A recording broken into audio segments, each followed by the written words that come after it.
ibihe byiza cyane kuri wowe udahwema kudukurikirana umunsi ku wundi. Ni iby'agaciro komeza uzajye dukurikirana, natwe ntabwo tuzahwema kuguhereza amakuru azajya bagezweho, haba amakuru yo mu Rwanda, muri Afurika ndetse no ku isi hose.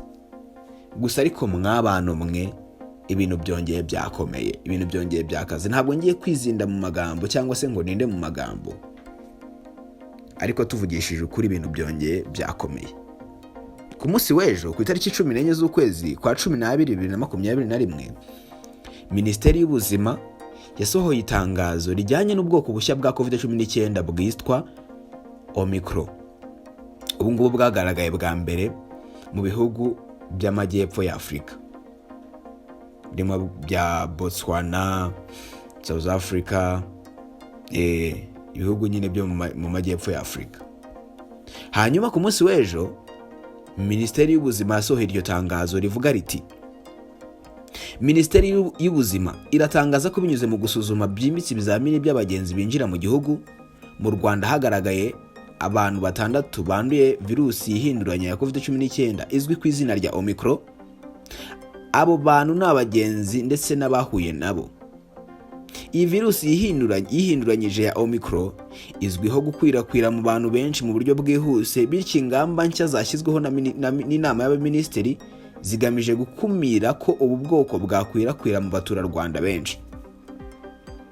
Minisiteri y'Ubuzima iributsa abaturarwanda bose bafite kuva ku myaka 12 ko ari ngombwa kwikingiza iyi virusi mu buryo bwuzuye no gufata doze ishimangira y'urukingo rwa COVID-19 ku muntu wese ubarizwa mu cyiciro cy'abayigenewe, ni ukuvuga abafite imyaka 18 kuzamura kandi nibura bamaze amezi 6 bakingiwe byuzuye, cyane cyane abakuze bafite imyaka 50 kuzamura cyangwa bafite indwara zidakira.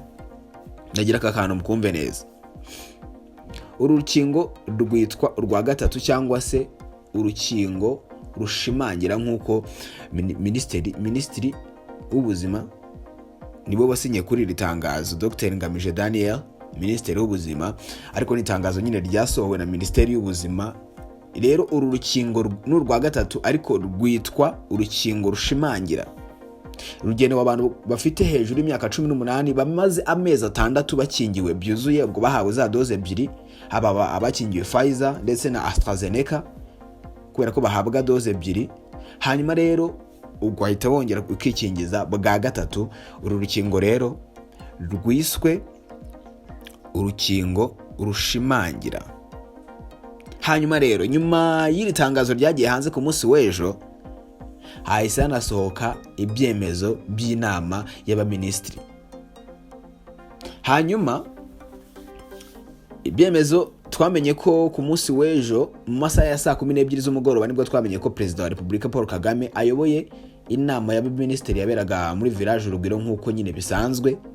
Hanyuma rero dutegereza imyanzuro y'inama y'abaminisitiri. Ku munsi mu ijoro ryakeye rero nibwo imyanzuro y'inama y'abaminisitiri yagiye hanze. Hahindutse ibintu byinshi cyane kubera ko nyine urumva batangiye kurwanya iyi virusi nshyashya, batangiye kuyirwanya bivuye inyuma kubera ko ntabwo byoroshye, ni virusi yandura mu buryo bwihuse.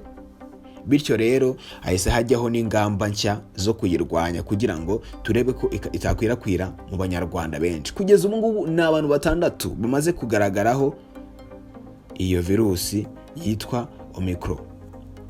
Ni COVID-19 yihinduranyije nyine ngo urabikubwiye yatangiye kugaragara mu bihugu bya Afurika y'Epfo.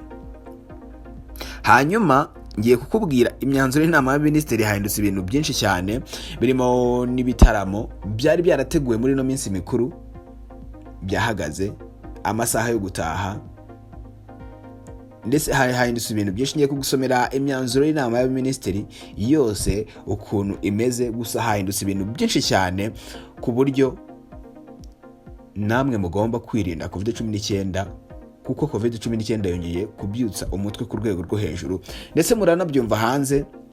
Abantu bakurikirana ibya football murabizi ko ku munsi w'ejo hagombaga kuba umukino wa Manchester United ndetse na Brentford, ariko byarangiye isubizwa kubera COVID-19 iri kugaragara mu bakinnyi ba Manchester United. Hanyuma ibyemezo by'inama y'abaminisitiri ni inama yateranye ku munsi w'ejo nyine nkuko nabikubwiye ku itariki ya 14 Ukuboza 2021.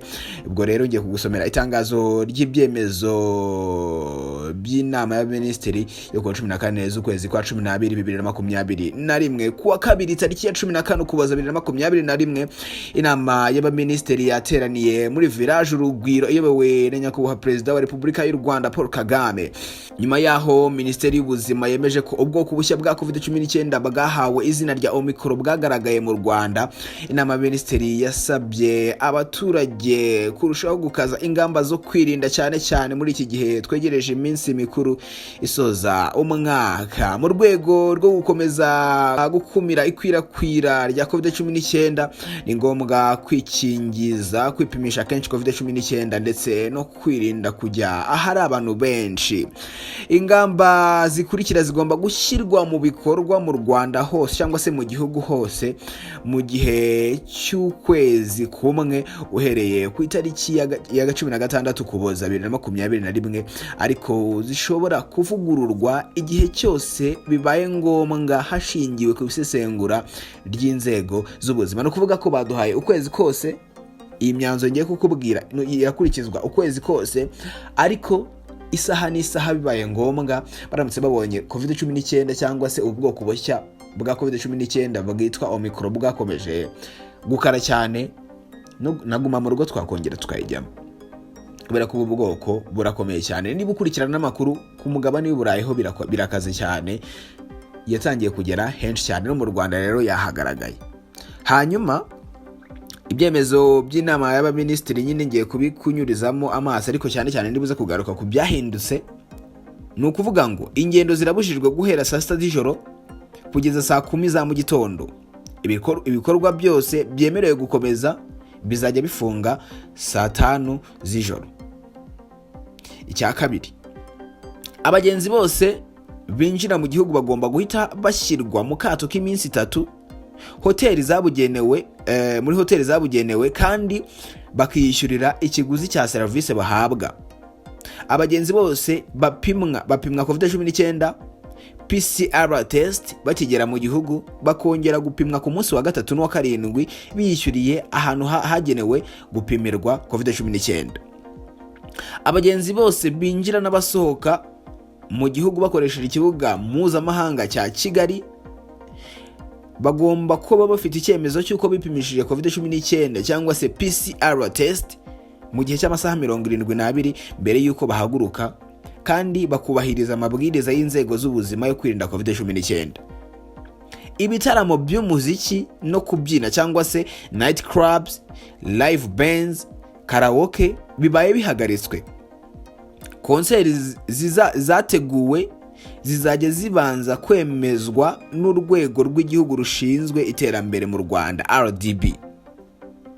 Abakozi b'inzego za leta bazakorera mu rugo uretse abakora akazi kabasaba guhura n'abasaba service, ariko nibarenge 30% by'abakozi bose.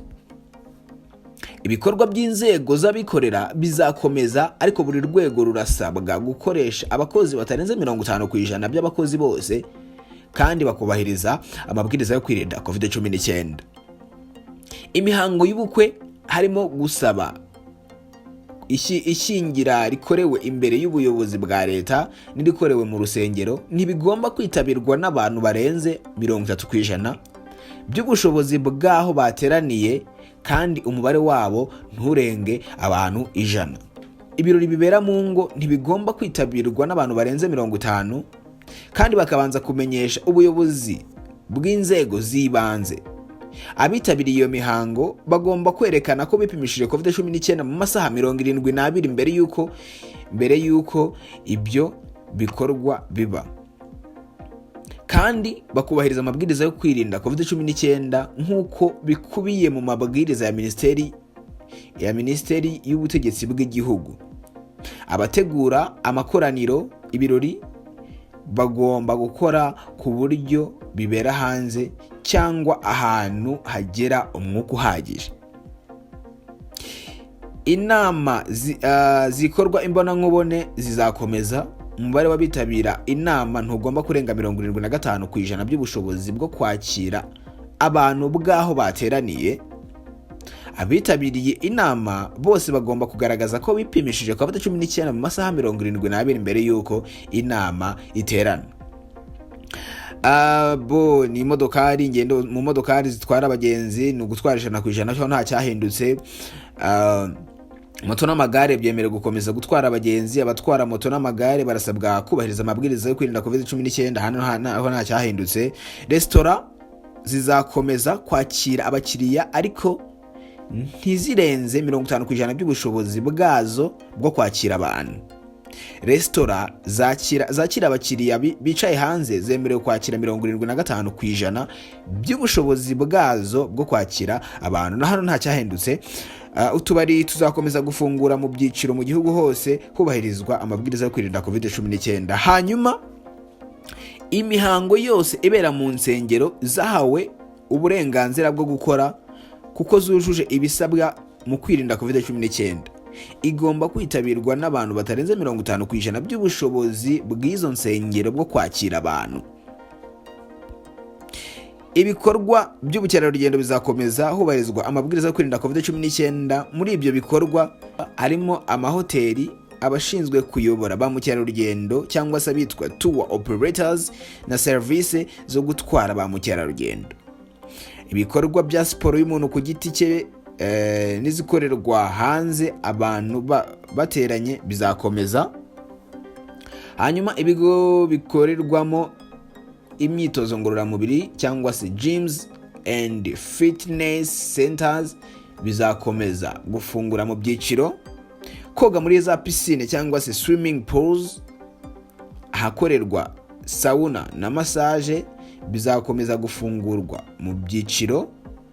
Abitabira ibyo bikorwa bagomba kuba barakingiwe COVID-19 mu buryo bwuzuye uretse abari munsi y'imyaka 18 kandi berekanye ko bipimishije COVID-19 PCR test mu masaha 72 mbere yo kwitabira nk'uko bikubiye mu mabwiriza ya RDB.